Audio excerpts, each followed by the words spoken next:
tell this audience that they will be expected to wage war against the American people. That's exactly what Trump said.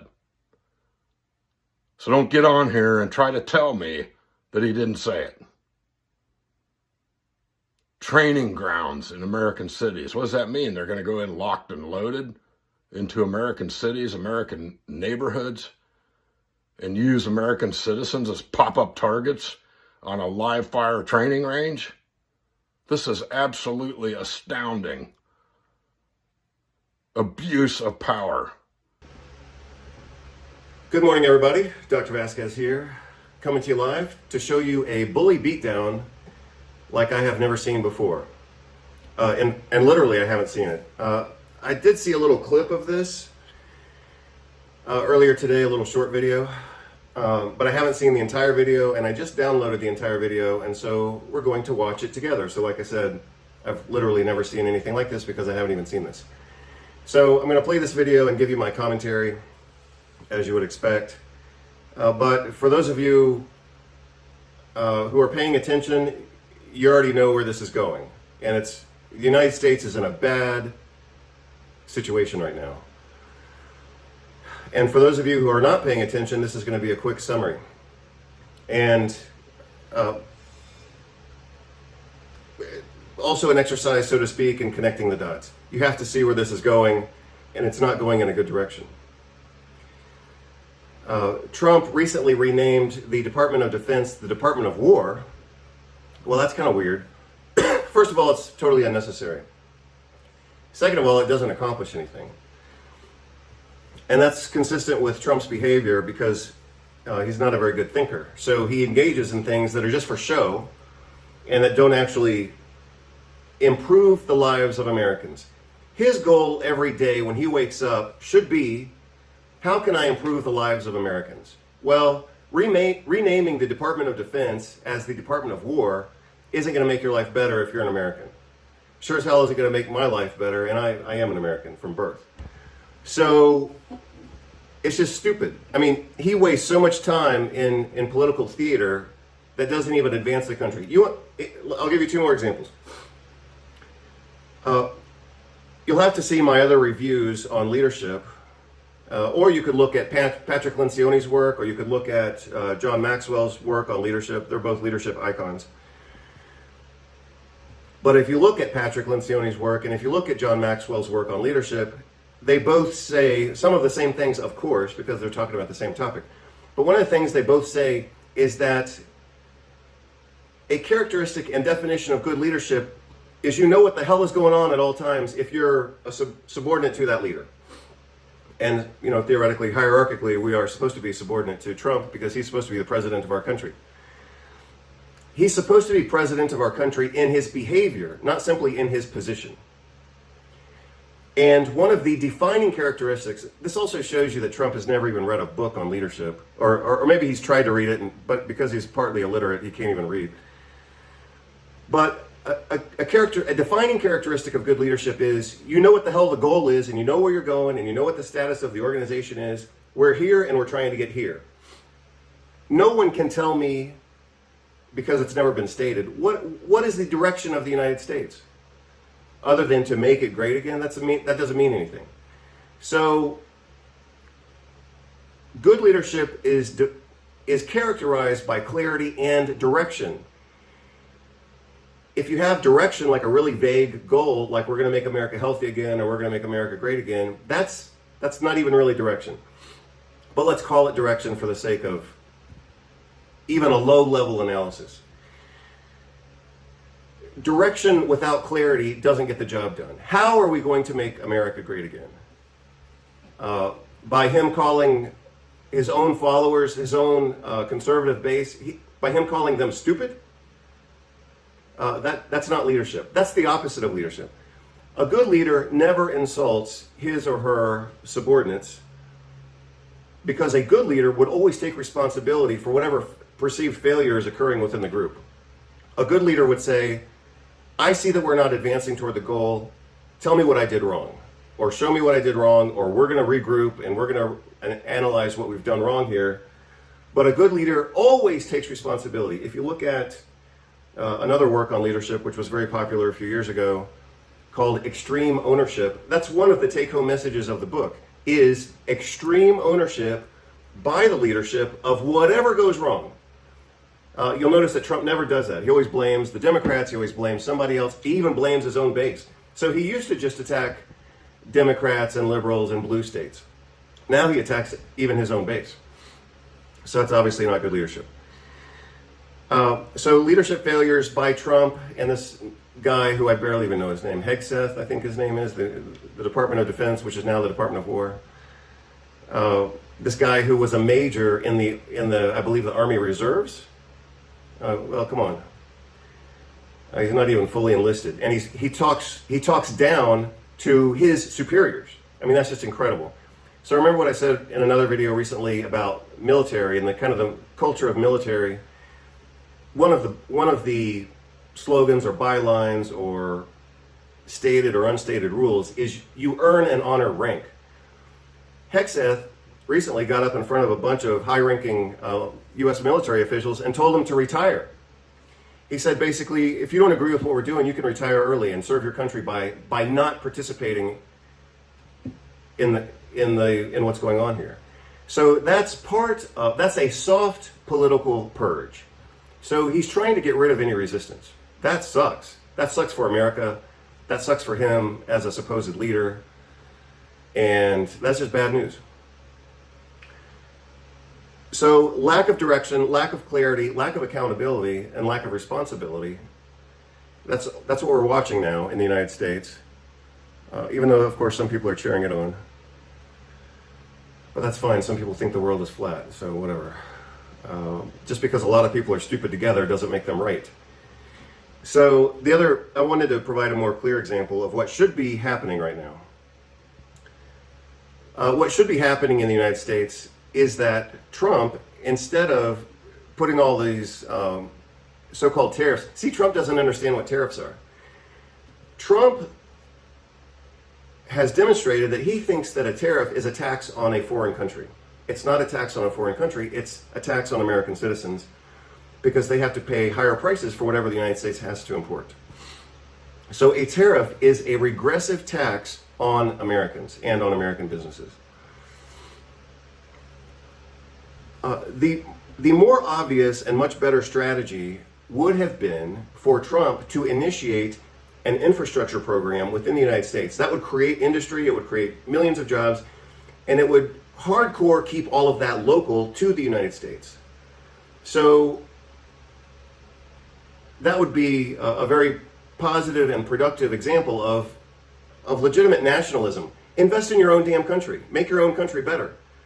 Instead of always attacking other countries and saying, instead of always pointing the finger at what other countries are doing bad, or they're the enemy, or we have to defend ourselves against whatever, instead of creating, these false enemies all the time, which is another way of distraction, which is another way of not taking responsibility, which is resulting in the fact that the country's not advancing. He should have and could have, and America needs, an infrastructure program. He should have initiated an infrastructure program. America has no national mass transit system other than, well, it's not even. America has a system of highways, and that's it. Look at China, look at Mexico, look at all of Europe. Mexico more and more. Certainly Russia is famous for having a beautiful metro system in certain cities, of course, like Moscow. But America has no effective regional or national mass transit. And that would have been an obvious program for him to undertake. Give Americans jobs, create more industry and technology. I mean, look at China. China is kicking the world's ass in their advancements in technology and infrastructure. Even a couple of years ago, let's say 10 years ago, what was stated was that the United States was about 100 years behind Europe. Well, let's assume we're 50 years behind Europe. America could catch up with European infrastructure. If America really dedicated itself, they could probably do it within 20 years or 10 years. So I don't really know where the 100-year number comes from. But let's assume that the United States is 20 years behind Europe. How far behind China is the United States at this point? I mean, China infrastructure projects and bridges and things like that are just absolutely incredible. Anyway, that was an opportunity that Trump had, but he's so full of hate and he's so unorganized, he can't even make his own country better, but he's going to say he's going to make America great again. And so far, the economy is going in the toilet, largely because of his tariffs.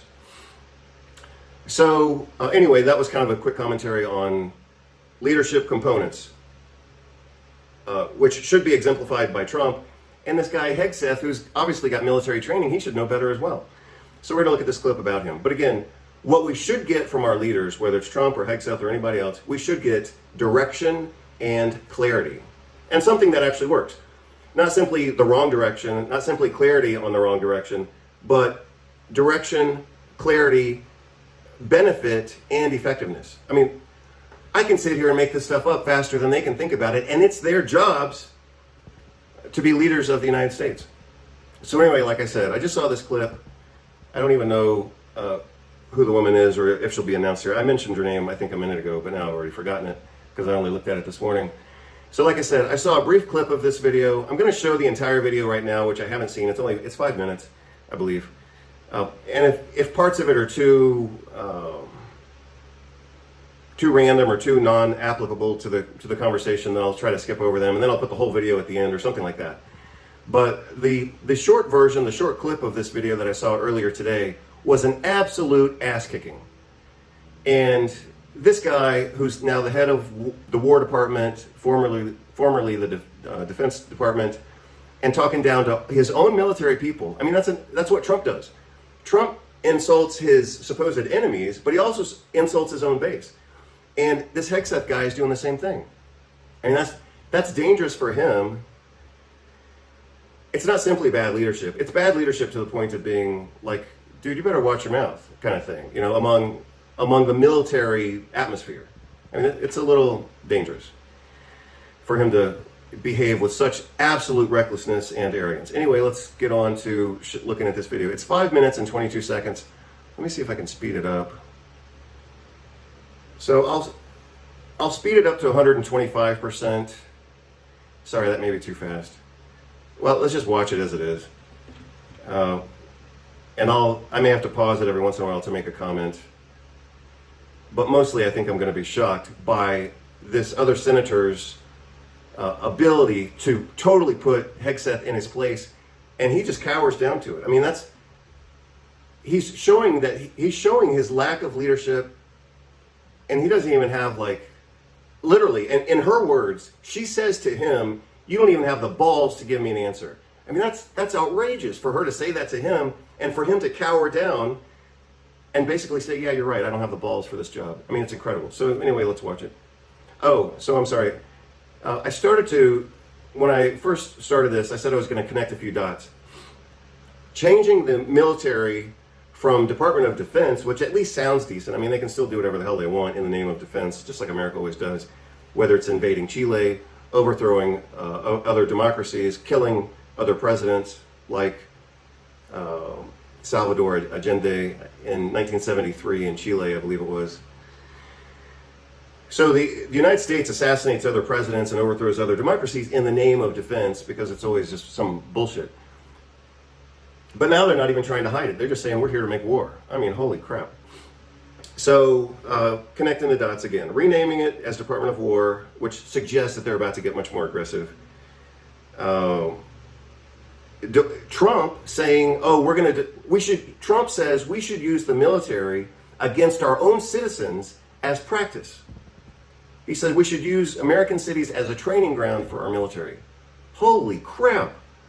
So, you know, a couple of months ago, I've talked at various times about how, wow, look at what's going on in the United States. It's not looking good. Wow, look at what happened in the United States. It's looking worse. I mean, how much worse can it get?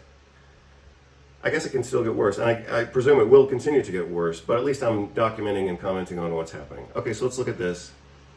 Now that the U.S. military is apparently being deployed against American citizens. Senator Slotkin. Thank you, Chairman. Mr. Secretary, I said in your hearing, when you had your confirmation hearing, that my biggest concern with you at the helm was the potential use of the military in ways that contradict the Constitution or that taint what I hope we all want, which is an apolitical military.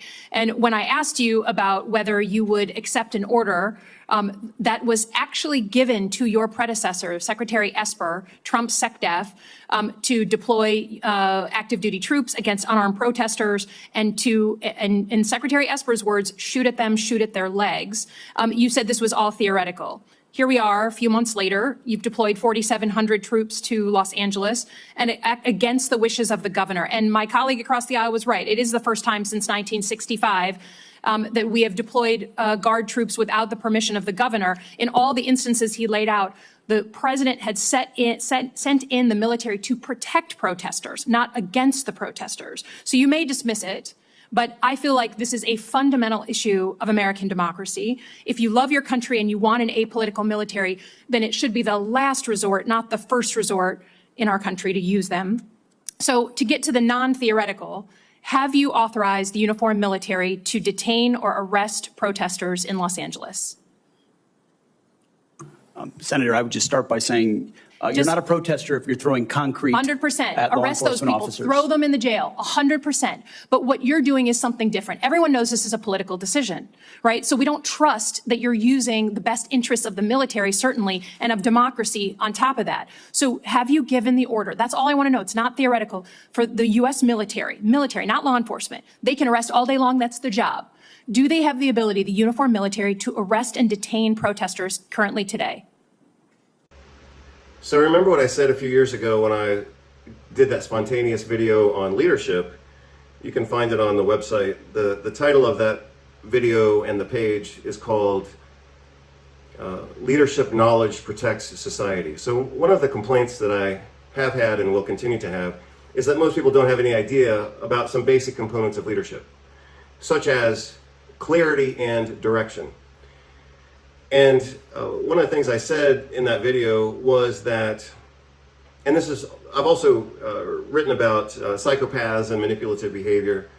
And what I said in that context is that one of the ways to identify psychopaths or people who are being manipulative is to ask them for an answer to a question.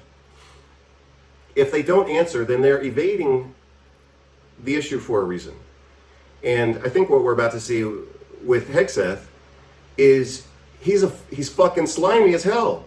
He can't even answer the senator's questions. I mean, it's just totally disgusting. It's a yes or no thing. Authority. It's sort of amusing the extent to which the speculation is out there. These troops are given very clear orders. Then what is the order? Then list it out for us. Be a man, list it out. Did you authorize them to detain or arrest? That is a fundamental issue of democracy. I'm not trying to be a snot here. I'm just trying to get the actual, did you authorize them to do that? All of these orders and what they're sent there to do are public. They are Okay, there so say it. So say it. Yes or no? I'd like to. Please, yes or no? As I've said time and time again through interruption, they're there to protect law enforcement. Do they have ICE the ability officers to arrest? who are trying to do their job, deporting illegals who were allowed in by the previous administration. So they cannot arrest and detain citizens of the United States, the uniformed military. As we've stated, if necessary, in their own self-defense, they could temporarily detain and hand over to ICE. But there's no arresting going on. And you know this better than you're trying to play political games. There's no arresting of U.S. personnel. Of the U.S. military against members of the protest. Have you authorized U.S. military cyber tools to investigate people participating in these protests? Yes or no? Certainly in no way that I'd be aware of. Okay, that's good. I love that answer. That's great. Have you given the order to be able to? No, that was really not an acceptable answer. Listen to what he said. He said, she asked a question that should be yes or no. He replied with, not to my awareness, or I certainly haven't done that to the best of my recollection, or some bullshit answer. That's bullshit. It's either yes or no. If he can't remember his own actions in his own charge in his own office, then he shouldn't have the job. So telling her, oh, well, I don't remember it right now, or to the best of my recollection, or to the best of my knowledge, I mean, that's evasive bullshit. He's either incompetent, or he's evasive, or he's whatever, doesn't have the memory for the job. To shoot at unarmed protesters in any way? I'm just asking the question. Don't laugh. Like the whole country. And by the way, my colleagues across the aisle. What is that based on? What evidence would you have that an order like that has ever been given? Giving that order to your predecessor, to a Republican Secretary of Defense, who I give a lot of credit to because he didn't accept the order. He had more guts and balls than you because he said, I'm not going to send in the uniformed military to do something that I know in my gut isn't right. So on a social level, she is kicking his ass right now.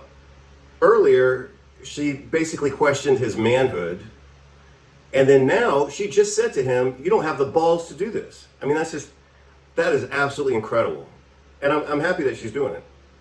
But this is a political and social and public ass kicking like I have never seen before.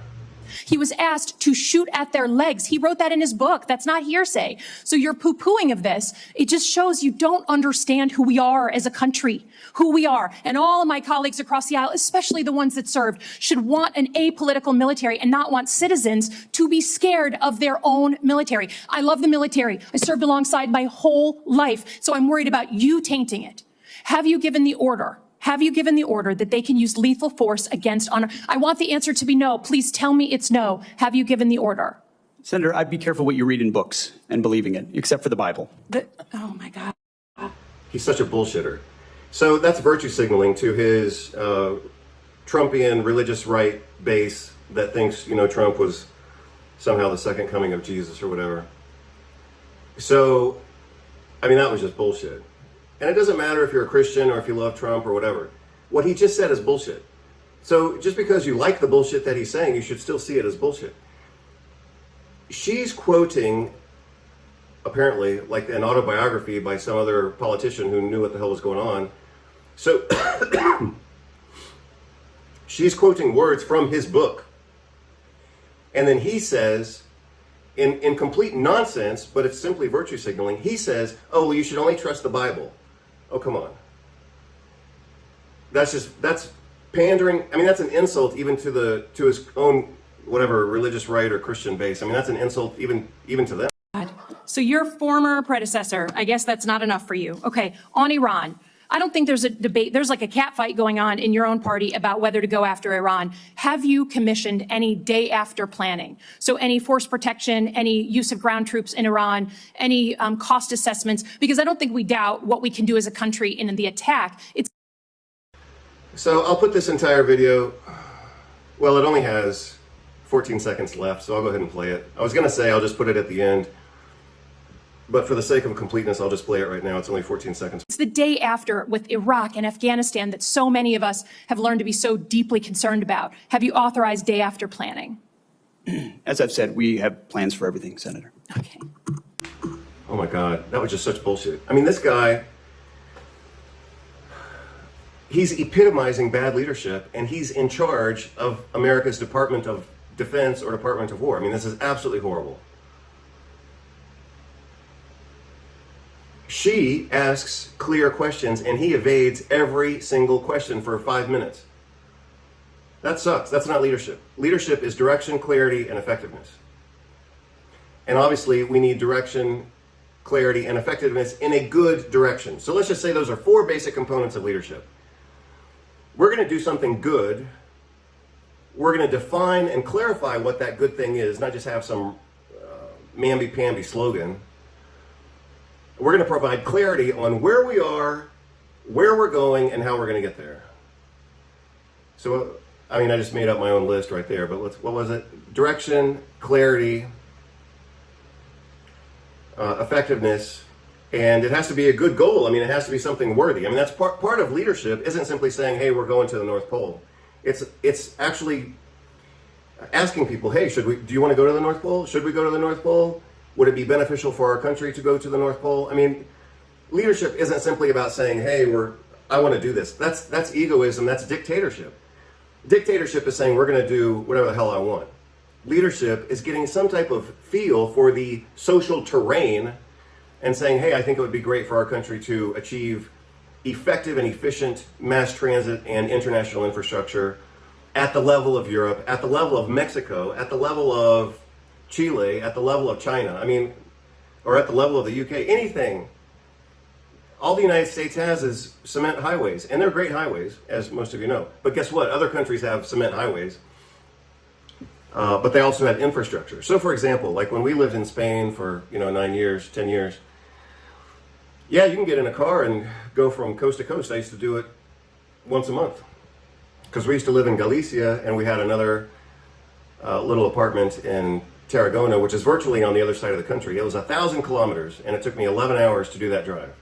So yeah, you can drive 11 hours nonstop in Spain, but you can also take a train. You can also take an overnight train. You can also take a high-speed train. You can also take a train through various routes, So I could go from Galicia to País Vasco and San Sebastián and Bilbao and Pamplona, and then I could spend the day there, and then I could take the train down to Barcelona or Tarragona. But I could also take the train from Galicia to Madrid, and then overnight look at the museums, and then go to the other regions. In the United States, you can't do that. You have to have a car or you have to fly. But the benefit of using trains, in addition to many other benefits, is you get to actually enjoy and see your own country leisurely, not paying private gas in a private car with private insurance. So anyway, whatever. Take it or leave it. United States is decades behind in infrastructure, and infrastructure would have been an easy target for Trump. We're going to create jobs, we're going to improve the country, we're going to improve our own economy, because now, when people are going coast to coast in this new train system that we have, they can stop over in these little towns like Waco, Lufkin, whatever. And that improves let me say it this way. Transportation infrastructure improves the financial infrastructure of the country, because people have the option of staying home or staying within their own country and spending their money within their own country. As an American, if you want to see efficient mass transit, you have to go to Europe or you have to go abroad.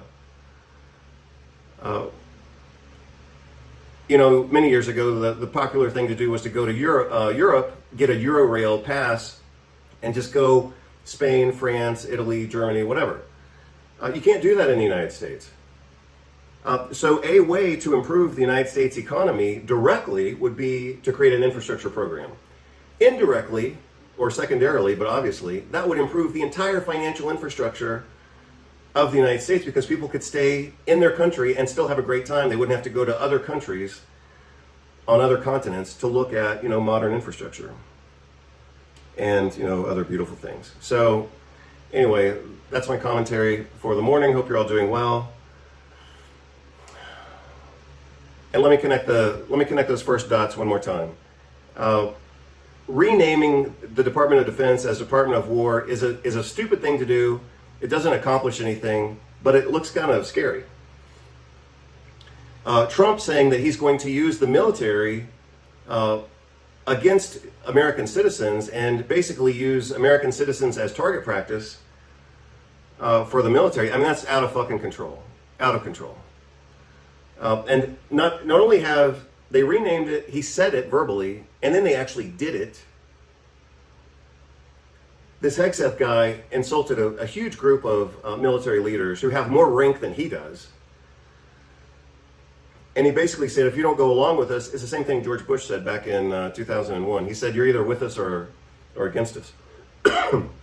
That's basically a political purge of the military, to get rid of anybody who's going to think independently or put up a fight. I mean, that's just absolutely horrible. And I guess the fourth component is the one that we just looked at here. I mean, this guy can't even answer basic questions. So again, good leadership, direction, clarity, effectiveness, and it has to be worthwhile. It has to be good.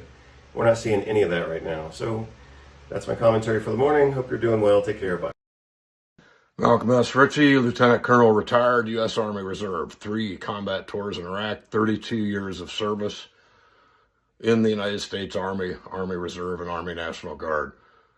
And I'm here today not as a candidate, making that disclaimer.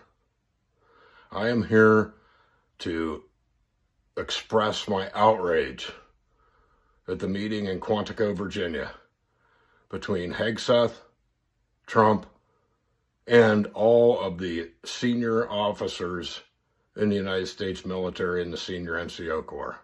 Those generals, admirals, and senior NCOs sat there in stone-faced silence listening to the most outrageous speeches ever made in United States military history by the Secretary of Defense and the President of the United States. Secretary of Defense on his ridiculous rant trying to take to school generals, admirals, senior NCOs with 10 times the leadership ability, the education, and the experience that the failed Major Hegseth could ever begin to understand. And then they have to listen to the cognitively declined President of the United States, who I would now name as Dictator of the United States, tell this audience that they will be expected to wage war against the American people. That's exactly what Trump said. So don't get on here and try to tell me that he didn't say it. Training grounds in American cities. What does that mean? They're going to go in locked and loaded into American cities, American neighborhoods, and use American citizens as pop-up targets on a live fire training range? This is absolutely astounding abuse of power, which makes, by my estimation, Donald Trump a domestic enemy of the Constitution. Because my oath is to the Constitution, and don't you think for 1 minute, Mr. Trump, that there aren't millions of other veterans and retirees that feel exactly the same way. We are enraged. We are beyond enraged. And we will protest peacefully. And we will go out and vote for the candidates of our choice in the 2026 midterm election, which you better not even try to stop. If you try to stop that by force, that's the nightmare scenario. And I'm not saying by violence, I'm saying politically, basically, you're done, Trump. You're done, Hegseth. It won't be long before you're politically thrown down that dark, deep hole.